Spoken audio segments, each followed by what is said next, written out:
आरोपी विष्णू चाटे याच्यातर्फे न्यायालयात अर्ज करण्यात आला होता की त्याला अटक केल्यानंतर देखील 30 दिवसापेक्षा उशिरा न्यायालयापुढे हजर करण्यात आलं, त्यामुळे त्याची अटक ही अवैध आहे आणि म्हणून त्याला या संपूर्ण खटल्यातून दोषमुक्त करावं अशी त्याची विनंती होती. त्याला आम्ही विरोध केला. न्यायालयात आम्ही असं युक्तिवाद करून सांगितलं की संतोष देशमुख यांच्या खुनाबद्दल एकूण 3 गुन्हे एकत्रित करण्यात आलेले आहेत.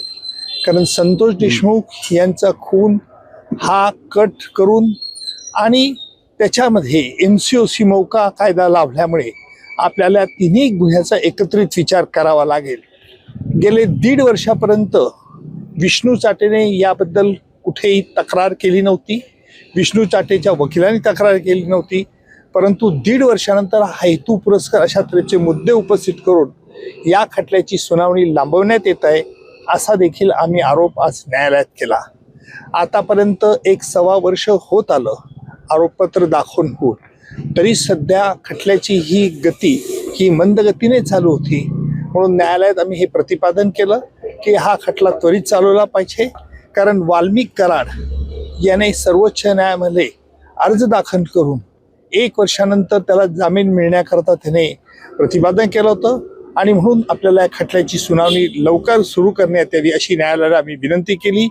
न्यायालयाने आमची विनंती मान्य केली आणि परवा आजच्या विष्णू चाटेच्या अर्जावरचा निर्णय परवापर्यंत लागेल अशी अपेक्षा आहे आणि त्यानंतर परवाच न्यायालयामध्ये आम्ही हा खटल्याचा कोणते साक्षीदार केव्हा घेणार याचा ताबडतोब न्यायालयात परवा आम्ही अहवाल दाखल करू आणि खटल्याची सुनावणी त्वरित सुरू करण्यात येईल. लॅपटॉपमधील क्लोन कॉपीज ज्या आहेत त्याच्या बाबतीत पुन्हा एकदा जे आहे ते पाहायला मिळालं. विष्णू चाटे याच्यातर्फे आज असं सांगण्यात आलं की जो लॅपटॉप हा जप्त करण्यात आला होता त्या लॅपटॉपची क्लोन कॉपी देण्यात यावी.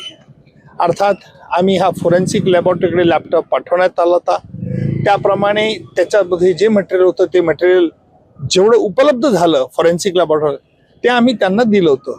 तरीसुद्धा आज आरोपींचा आग्रह असा होता की आम्हाला पूर्ण मटेरियल द्या त्या लॅपटॉपमधलं.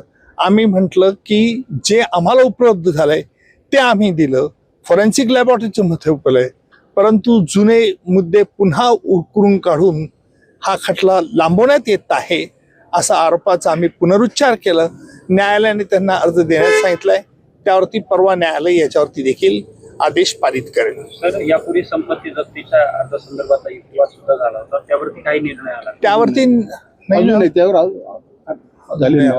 ऑर्डर झाली ती परवापर्यंत होईल. आता सर तुम्ही D2 बाबत नेहमी बोलत असता सर, आता पुन्हा एकदा ते प्रकार पाहायला मिळतो. असं आहे की आम्ही आज न्यायालयात हे प्रतिपादन करताना आरोपीतर्फे सांगण्यात आलं की आम्हाला जे खटल्याचे महत्त्वाचे कागद ते मिळाले नाहीत, तरी सुद्धा या खटल्याची सुनावणी कसं काय करता येईल. त्यावेळेला न्यायालयाला आम्ही म्हटलं की हा खटला पद्धतशीरपणे उशिरा करून उलथवून टाकण्याचा प्रयत्न, ज्याला मी यापूर्वी देखील न्यायालयात म्हटलं होतं की आरोपीतर्फे D2 ऑपरेशन चालवण्यात येतं. जसं पाकिस्तानतर्फे K2 के फॉर काश्मीर आणि K फॉर खलिस्तान चालवलं जात होतं. परंतु मला असं वाटतं की आता नवीन न्यायालय आलेलं आहे आणि या खटल्याची सुनावणी त्वरित करण्यात येईल असा रोख मला आज दिसला. महाराष्ट्रातील सर्व बातम्यांचे विश्वासार्ह व्यासपीठ,